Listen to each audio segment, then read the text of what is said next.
হ্যাঁ, আপনারা আসলে খেপবেন না, আমি জানি, আমি খুব বিশ্বাস করি, আমি দেখেছি আমরা দুজন যখন আলাদা হয়েছি তখন আমরা দেখেছি যে সবাই বলতো যে তোমরা মিলে যাও, মানে 99% লোক বলতো যে তোমরা মিলে যাও। এতদিন যারা গালি দিত, এতদিন যারা অনেক আজে বাজে কথা বলতো, তারা বলতো যে না, তোমরা দুজন খুব ভালো জুটি ছিলা, অন স্ক্রিন অফ স্ক্রিন যেটাই বলো না কেন।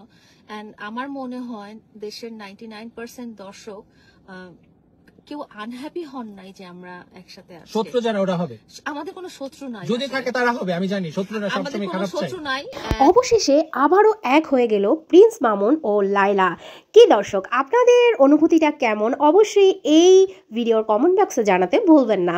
কে কে খুশি হয়েছে, আবার কেউ কেউ অখুশিও হয়েছে, আবার অনেকে বলছে এই রোজা রমজানের দিনে আর কত ঢং দেখবে। তো যাই হোক, অবশেষে কিন্তু তারা একই ছাদের নিচে এবং লং ড্রাইভে সুন্দরভাবে ঘোরাঘুরি করছে, আমরা এই ভিডিওতেই দেখতে পাচ্ছি।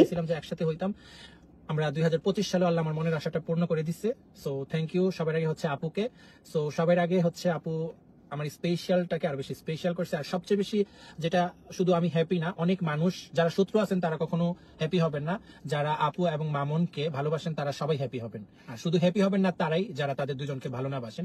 মানুষের মধ্যে ঝগড়াঝাটি ঝামেলা থাকতেই পারে, আর মানুষের রাগ থাকতেই পারে। সো এটার একটা মীমাংসা হতে পারে, আর ভালোবাসা আর জেদ থেকে এটা হয়ে থাকে। সো যেটা হয়েছিল ভুল বোঝাবুঝি সবকিছু মীমাংসা হয়ে গেছে আলহামদুলিল্লাহ। সবাই মামুনের আপুর জন্য দোয়া করবেন, এবং তাদের মধ্যে যে কোনো দেনা পানা নাই, কোনো কিছু নেই, তাদের মধ্যে একটা ভালো সম্পর্ক আছে এবং এটা চিরকাল থাকবে। মানুষ মরণশীল মরে যাবে, আর কিছু আমি বলতে চাই না। শেষ এখন লেলাই বলুক।